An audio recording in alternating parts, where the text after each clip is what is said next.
Welcome back to Coach's Corner. It's our final Wildcat football show of the year on Coach's Corner, but it'll be a good one because the Wildcats wrapped up the 2014 football season with a big victory at Sapulpa on Friday night, 35-7. So Ponca City ends up with 3 wins, 7 losses. They end up 6th in the 8-team district this year with a 2-5 district mark. To Friday night, Coach, congratulations. What a way for your ball players, and in particular your seniors, to go out. Absolutely. Like I said, reiterate, great group of guys to coach. These guys I've had since sophomore, since day one, the seniors, and they've been great guys. I mean, Jordan Kimbrell, Adam Nicholas, Adam Hoke, I could go on and on and on, Michael Mongold. They've just been a very committed, hardworking group, and just going to, they're going to have a special place because, they were fun to coach. They're hard workers. They were committed. They bought into what we were trying to do, and they were great guys to coach, and I'm going to miss them. Friday night was a magical night, and it was really magical on offense. But Coach, I want to talk about the defense because that's where a lot of your seniors are, and you talk about stepping up with pride in their football program. Sapulpa was held to just a little over 100 yards, and most of that came on one run. They really showed a fire and determination that every coach dreams of, didn't they? Yeah, they played hard. I mean, honestly, just the whole season they've really never played that bad. They just were dominant. Last night, and they've had some dominant performances throughout the year. But no, it was nice the last game of the year to be able to go out on a note like that. And defense, man, they struggled running the ball. And they struggled in every phase of the game. I mean, our defense did not give up an inch. And they tackled well. Not only they tackled, they hit hard. They're physical. This year I was so proud of our defense, just how much we improved. We played as a team. Everybody understood their role as far as there wasn't mental bust. Guys were, took right angles, kept proper shoulders free, and forced things back into other players. Everybody pursued. They hustled. They played their spot. They went to their gaps. The secondary, I remember, 2013, first 4 games, we weren't very good in the secondary, and I'm telling you what, this year our secondary was solid, and the focus and hard work that they've done, and just been great. And you're right, a lot of it is we lose a lot of seniors on defense, and it's going to be hard to make up for that. Leadership skills, though, there late in the season when the team was battling.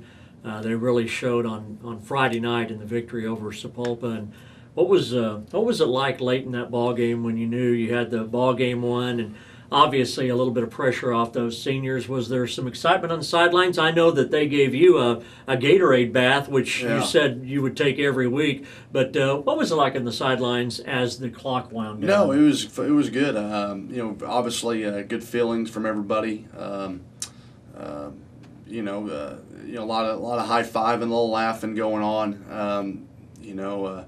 Obviously you get seniors saying, "Give me the ball" or something like that. Jordan Kimbrell's wanting a hand off or something like that. No, just good times, and it's good to see those guys smile. I'm sure the bus ride was home. Was fun too. Oh yeah, absolutely. It was a fun bus ride home, and I mean. These guys have worked hard, and like I said, they took great pride in finishing how they played. You're right. And that was a great thing you just said, leadership, because we went through a hard time mid-season there. And a lot of teams, I'm telling you, they would fold. A lot of teams would fold that way, but our guys, they didn't have that in them. You talk about the future. I'm excited already, and I know it's 35 weeks till we begin the season, but 9 starters return on offense. The defense has 7 players that have played an awful lot, although you turn less starters on the defensive side.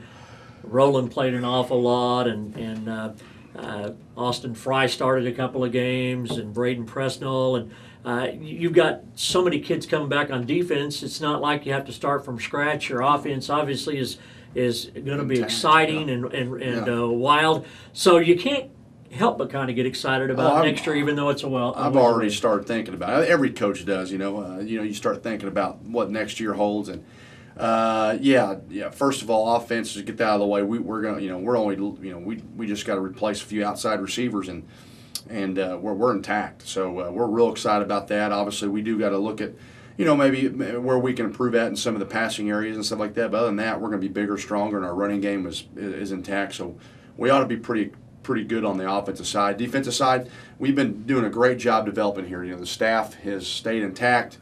We've worked hard in JV this year of just playing guys that are going to be the future, and we are excited about some of the development. You're right, along the defensive line, we got a fresh young group. Jared Kimball started this year as a sophomore. He'll be back. Michael Rowland, a sophomore, was our top backup on the defensive line, got a lot of reps. Is one of our best pass rushers this year. Very fast and quick off the ball. You have William Coomer, also defensive line, that's going to be stepping in. And and we have some more names. To Braden Presnall and Alston Fry will be asked to help out in the linebacker category, and so we have several other more linebacker candidates as well. So we're excited. Mitch Wilson and Trevor Howie and Scott Feaster had a great year. They'll compete for open spots in the secondary. Riley Dilbeck, Keller Elwood return. So we're going to be okay on the defensive side. So really excited.